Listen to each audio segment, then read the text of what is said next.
है, ताकि जो मैं बात बोलूंगा वो आप जाएंगे, हर आदमी 4 लोगों को आगे जाके बात करेगा, आपकी बात उठेगी। ये जो संत महात्मा स्टेज पे विराजमान है और उनसे पूजनीय जो आप लोग, मेरी माताएं, मेरी बहनें, मेरी बच्चियां बैठे हैं, उन सब के अंदर बीच आकर मुझे बहुत खुशी महसूस हो रही है। कितने हजार की टिकट आ गई, इतने 100 किलोमीटर थे, ये बातें चलो महावीर भाई ने बोल दिया, उनकी इज्जत है, उनसे मोहब्बत है हमारी। लेकिन असली बात है जब अपने आदमी का दिल दुखता है, जब अपने समाज के साथ कोई चोट होती है तो दिल दुखता है वहां बैठ के। अगर आज अपनी बच्ची के साथ कुछ हुआ है तो हमें लगता है हमारी बच्ची के साथ कुछ हुआ है, वो बच्ची भील की हो, दलित की हो, किसी की हो। हमारे पंजाब हरियाणा में हम बोलते हैं हमारी माँ बेटी बच्चियां सांझी होती हैं, हमारी अपनी होती हैं। माँ बेटियों बच्चियों का कोई धर्म नहीं होता, उनकी कोई जाति पाति नहीं होती, वो हमारी अपनी होती हैं। हमारी बहनें थी जो पहलवान आंदोलन में, पहलवान छोटी छोटी बच्चियां पहलवानी करती थी, उनके साथ बृजभूषण सिंह नाम के एक भाजपा के गुंडे ने अत्याचार किया। पूरा देश, भील प्रदेश की टीम वहां पर हमारे साथ आके बैठी, महावीर भाई गुर्जर समाज को लेकर वहां बैठे, सारा जाट समाज, सारा सिख समाज वहां बैठा। इसलिए नहीं कि वो बच्ची जाट समाज से थी, इसलिए नहीं थी, वो बच्ची हम सबकी सांझी थी। बच्चियों को जब तक हम अपना नहीं मानेंगे, खेत जमीन को जब तक हम अपना नहीं मानेंगे, जमीन भी तो माँ होती है ना। अपने घर की माँ के लिए लड़ते हैं तो अपनी धरती माँ के लिए भी लड़ना होगा। आप सब लोगों ने अखबारों में देखा होगा, यूट्यूब में देखा होगा, कैसे किसान आंदोलन हुआ आज से 2 साल पहले। बड़ी बड़ी फौज आई, पुलिस आई, गोलियां मारी, हम लोग दड़दड़ाते हुए, पंजाब शुरू हुआ, उसके साथ हरियाणा जुड़ा, पश्चिम यूपी जुड़ा, राजस्थान जुड़ा, और इस दुनिया में इस वक्त सबसे बड़ा तानाशाह नरेंद्र मोदी, वो हमारे जूते में आके गिरा, उसने माफी मांगी। कोई सोच सकता था इतने बड़े तानाशाह को गिराने की? नहीं, किसी एक ने नहीं गिराया, किसी 2 ने नहीं गिराया, पंजाब ने नहीं, हरियाणा ने नहीं, राजस्थान ने नहीं, यूपी ने नहीं, लेकिन जब सब एक मुट्ठी बन गए तब सबने हराया। तो अगर हम नरेंद्र मोदी को झुका सकते हैं तो यहाँ पे कोई 5 लाख रुपए रिश्वत दे के आया एसएचओ या यहाँ का जिला प्रमुख, यहाँ का एमएलए, कोई बड़ी बात नहीं है। आप ध्यान रखिए, एकता से सब डरते हैं। यहाँ पर इस वक्त 4 सीआईडी इंटेलिजेंस के आदमी होंगे, वो यही देखने आए थे। अगर यहाँ सिर्फ 100 आदमी आया होता तो उनके घर में शाम को आज बकरा बनता, शराब पीते कि देखो इनकी कोई एकता नहीं है। आज वो जाके बताएंगे सावधान हो जाओ, इनकी मांगों को आगे रखो, ये चिंगारी ये बुझने वाली नहीं है। जिस चिंगारी की आग पंजाब तक, हरियाणा तक, बांसवाड़ा तक और दिल्ली सुप्रीम कोर्ट तक पहुंची है, अखिल चौधरी जी आए हैं आपके पास, इसका मतलब वो चिंगारी अब रुकने वाले नहीं है। हम लोग आ सकते हैं, लेकिन इस चिंगारी को, पुराने जमाने में 100 साल पहले गांव-गांव में एक घर से दूसरे घर हम जाते थे, माँ आग है क्या? हम घर घर से, पता नहीं आपके यहाँ होता था, हमारे यहाँ जब घर की चूल्हा सारा दिन चलता था, आग बुझ जाती थी, हम आग मांग के लाते थे, माँ आग दे दे, माँ आग दे दे। आपका फर्ज बनता है, आज यहाँ से आप जाएंगे, हर घर में आग बांट के आएंगे। आपको जाके बताना है कि जहाँ देश दुनिया इतनी लड़ाई लड़ रही है, लोग हमारे साथ हैं। अरे हमको खुद तो खड़ा होना चाहिए, बच्ची हमारी है। जिस माँ के घर की आज जमीन पर उसको रास्ता नहीं दिया जा रहा, जिन थानों के अंदर आज एसटी एससी के मुकदमे दर्ज नहीं होते, वहां ये आज बात पहुंचनी चाहिए। एक आदमी 5 आदमियों से बात कर लेगा, हमारा फर्ज पूरा हो गया। मैं मान लूंगा हमारे डीजल के पैसे निकल गए, मैं मान लूंगा मेरे दवाई के पैसे निकल गए, जो मैं रात को दवाई खा के चला था।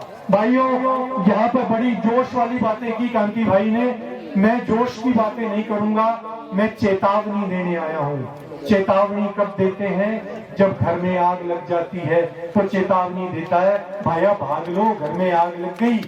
चेतावनी देते हैं, भैया कैंसर हो गया शरीर में, बड़े डॉक्टर के पास चले जाओ, मरने वाले हो। मैं आपके मुंह पे बोल रहा हूँ, बुरा मत मानना, आप सब मरने वाले हो। आपकी माताएं बहनें सड़कों पे जलील होंगी, नीलाम होंगी अगर चुप करके बैठे रहे। आपको कोई कुछ नहीं समझता। ये जो 2, 5, 10, 15% वाले हैं, ये अपने बाप का राज समझते हैं इस मुल्क में। दिल्ली मुंबई इंडस्ट्रियल कॉरिडोर बन गया, डीएमआईसी, एक फ्रेट कॉरिडोर बना दिया, सरकार की विज्ञप्ति आ गई, हम इस जमीन को अबाप करते हैं, हम भूमि का अधिग्रहण करते हैं। तुम्हारे बाप की जमीन है जो अधिग्रहण करते हो। हमारे पंजाब में जब किसान कानून आए तो हमने किसी को कानून नहीं समझाए, हमने उनको बोला तुम्हारे जो कानून है तुम्हारी जमीनें छीन लेंगे। किसान ने कहा मैं मर जाऊंगा, मेरे बाप दादा की जी हुई जमीन नहीं जाने दूंगा। किसान आदमी, आदिवासी आदमी, दलित समाज का आदमी भोला आदमी है, कमजोर नहीं है, भोला है। वो बात तब समझता है जब आप उसको सही बात बताते हो। मैं आपको चेतावनी देकर सही बात बता रहा हूं, आप लुट जाओगे, खत्म हो जाओगे। जो बुजुर्ग बैठे हैं बीमारियों से मरेंगे, जवान बच्चे इनकी माइनों में जाके काम करेंगे, सिलिकोसिस बैठ जाएगा, 3-3 साल में उनकी लाशें आएंगी, घर में माताओं बहनों के बच्चे नहीं होंगे, आपके बच्चे मरेंगे, बच्चियों को इस जालिम उठाकर ले जाएंगे। अभी तो कहीं एक कुएं में, कहीं अकेले खेत में से कोई बच्ची को उठाता है, बच्ची मूक बधिर है, लेकिन एक जवान बच्ची को उठाएंगे क्योंकि उनको मालूम है ये आवाज उठाने वाला कोई नहीं है। आज के बाद मैं इतना तो निश्चिंत हुआ हूं कि आज के बाद आप लोग जो आवाज उठाओगे वो करेड़ा ही नहीं पूरे भीलवाड़ा में गूंजेगी। इस चेतावनी को आप बुरे तरीके से मत लेना, बिना चेतावनी के कोई नहीं उठता। लोग घरों में जब तक एक साथ रहोगे तभी साफ रहोगे, तभी तक आप सेफ रहोगे। जब मैं आ रहा था मुझे किसी ने कहा अरे वो तो आदिवासी हैं, अरे अपने को वहां सरदारों को वहां जाके क्या करना है। और जब हम कांति भाई के चुनाव में गए थे, मैं हाँ भाई थावरचंद के चुनाव में गया था, मुझे ध्यान था, एक जगह जाके 10 मिनट का भाषण दिया, कुछ गलत नहीं बोला। इनके समाज में बात चल गई, देखो वो खालिस्तानी आया, खालिस्तानी देशद्रोही। और जब मैं वहां पहुंचा मुझे बोला देखो नक्सल और अर्बन नक्सल और नक्सलवादियों के क्षेत्र में जाके प्रचार करता है। ये हमें आपस में बांटते हैं। ये जब बाबा साहब अम्बेडकर के चेलों के पास हम जाते हैं, उनके भक्तों के पास जाते हैं, तो हमें कहा जाता है ये देखो जो आरक्षण खोर भीमते हैं, इतने गंदी तरीके से आपके बारे में बात करते हैं। और जब हम इधर आते हैं हमें कहते हैं अरे खालिस्तानी आ गए, देशद्रोही आ गए। अरे बॉर्डर पे बच्चे मरते हैं तो आपके और हमारे मरते हैं। ये 2-5% वाले जो घंटियां बजाकर देश पे राज कर रहे हैं, इनके बच्चे नहीं मरते। तो देश में राज किसका होना चाहिए? जो खून देता है, जो पसीना देता है। बहुत हो गया इनका राज। जो धरती से नाज करेगा वही देश पे राज करेगा। ये भाई हमारा राजेश मीणा रक्षक आज वो दुनिया में नहीं है, उसने ये अलग उड़ाई थी कि जो धरती पे काम करने वाला है, मजदूर है। अब ये जाति पाति में बंटना भी बंद कर दो, 2 ही जातियां रह गई, एक शोषण करने वाली जो भक्षक जाति है और एक किसान कमेरा जाति है, जो कमाता है, जो मेहनत करता है, जो खून पसीना एक करता है। इन्हीं 2 जातियों में बंटोगे तो बहुत है। आपस में अपना बंद करो। बता रहे हैं कांति भाई कि ऐसे बोल देते हैं अरे यहाँ गुजर है तो हम थोड़े मजबूत हैं, चलो भील बच्चों को मार लेते हैं। कहीं पे भील बच्चे भी गलती करते हैं। गलतियां होंगी, अपने समाज के बच्चों से भी होंगी, दूसरे समाज के बच्चों से भी होंगी, लेकिन हमारा फर्ज है सामाजिक गलती नहीं करनी। सामाजिक गलती नहीं करनी। 1-1, 2-2 बच्चों से गलतियां होंगी, बुजुर्ग उनको संभालेंगे। आपको मैं आपको विश्वास दिलाना चाहता हूं, बड़े दिनों बाद एक स्टेज से, और वो आज मैं खुशकिस्मत मानता हूं कि आज से मैं अनाउंस करके जा रहा हूं यहाँ से, आप लोग अगले 10 दिन के अखबार देखना। सिर्फ आपको दिखेगा कि पंजाब, हरियाणा, राजस्थान के किसान दिल्ली के ऊपर कूच कर चुके हैं। 10 दिन के अंदर हम आपको दिल्ली पे चढ़ाई करते दिखाई देंगे, क्योंकि हम ये पहचान चुके हैं कि सरकार बिना रोए बिना लड़े देगी कुछ नहीं। हम हरियाणा चुनाव की वजह से चुप बैठे थे, जैसे ही चुनाव होगा हम दिल्ली की तरफ कूच करेंगे। लेकिन मैं आपसे वादा चाहता हूं, मुझे कोई 5 नौजवान, हम 5 लोग आ गए आपकी इस बात पे, जब हम देश के लिए, आपके लिए लड़ने दिल्ली जा रहे हैं। मैं विनती करता हूं, हाथ जोड़ता हूं और अपना हक समझता हूं कि इस करेड़ा से कोई 5 लड़के, 5 नौजवान आप मेरे पास दिल्ली बॉर्डर पे आओगे। दोनों आओगे दिल्ली बॉर्डर से, 5 लोग सिर्फ। और ऐसे 5-5 लोग करके जब वहां पर आएंगे, हम तो वहां से लाखों लोग जाएंगे। मुझे लाखों लोगों में 5 आदमी नहीं चाहिए, मुझे 5 जान चाहिए, 5 दिल चाहिए यहाँ से। अगर वो 5 दिल मेरे साथ होंगे तो जब अगली बार आपके यहाँ जबरदस्ती होगी तो मैं 500 दिल लेके आऊंगा वहां से। जब तक एक हमारे सिख धर्म में हमारे गुरुओं ने कहा था, कोई किसी को राज न दे है, जो ले है निज बल से ले है। कोई किसी को राज देता नहीं है, अपने अपने बल से राज लेना होता है।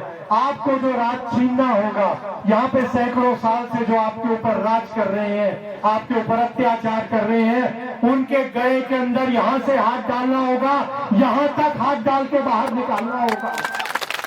आपको उनसे राज छीनना होगा। ये पुलिस वाले कुछ नहीं है जब तक आप डर रहे हो। अभी हरियाणा में परसों हमने एक कानून बनाया है, जो भी वोट मांगने आएगा हम उससे सवाल पूछते हैं। तो वहां पे एक भाजपा का विधायक आया, बोला मैं जवाब नहीं दूंगा। हमने उसको 3 गांव के ट्रैक्टरों से घेर लिया। पुलिस वाले आए, हमारे आदमी गिरफ्तार किए, ट्रैक्टर उठाए, हमने आधे घंटे का अल्टीमेटम दिया, ना तो ये विधायक यहाँ से जाएगा, ना थाने में से एक पुलिस वाला बाहर जाएगा जब तक हमारे आदमी नहीं छोड़े जाते। यकीन मानो थोड़ी देर हुई, 30 मिनट नहीं 35 मिनट के अंदर सारे ट्रैक्टर भी छोड़े गए। और उस विधायक ने कहा मैं गांव में तभी घुसूंगा जब मैं इन सवालों का जवाब देने लायक हो जाऊंगा। ये एकता में जीत होती है। वहां जो नेता थे उनके पल्ले कुछ नहीं था। कांति भाई ने कहा मैं आपको हौसला दे रहा हूं, लेकिन लड़ना आपको ही पड़ेगा। गोली खा लेगा कांति भाई आगे आकर, अरे वो तो मौत के मुंह से वापस आया, उसके लिए और क्या है। दूसरी जिंदगी उसने तो समाज के नाम लगा दी, पर आप तो अपने समाज के नाम लगाओ ना।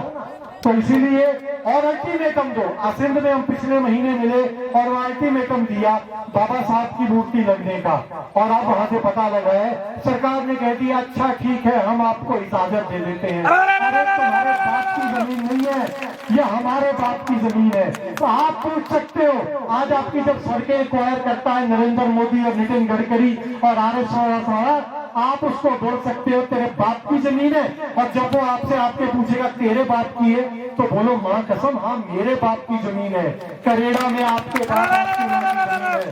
फिर दिल्ली में बॉम्बे में बैठ के एक और बात बताऊं, राजस्थान की जब ये परियोजनाएं बनती है वो कह देते हैं हमने तो देश के नक्शे में राजस्थान को एक औद्योगिक क्षेत्र, अब हमें यहाँ पर खेती बाड़ी नहीं चाहिए, अब यहाँ पर हमें बाग बागान नहीं चाहिए, अब यहाँ पर हम फैक्ट्रियां लगाएंगे, क्योंकि पानी आपका है, जंगल आपका है, उनको आपका पानी और जंगल चाहिए।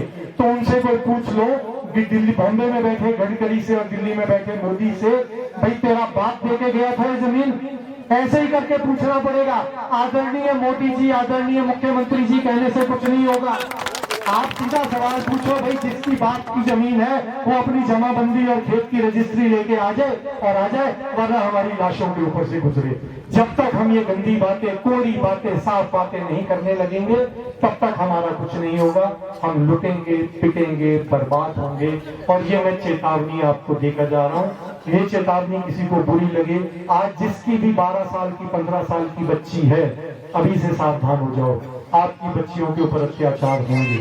जिनके बुजुर्ग जाने वाले हैं, आपके बुजुर्गों को इलाज नहीं मिलेगा जब तक आप खड़े नहीं होंगे। और जिस दिन आप खड़े होंगे, आप राज करोगे, इस धरती के ऊपर राज करोगे। इन्हीं 2 शब्दों के साथ मैं वापस आपसे इजाजत लेता हूँ। मैं बहुत खुश हूँ, इतने लोग आए, 100 लोग भी आते तो मेरे सिर माथे पे। आज मेरा दिल जीत लिया।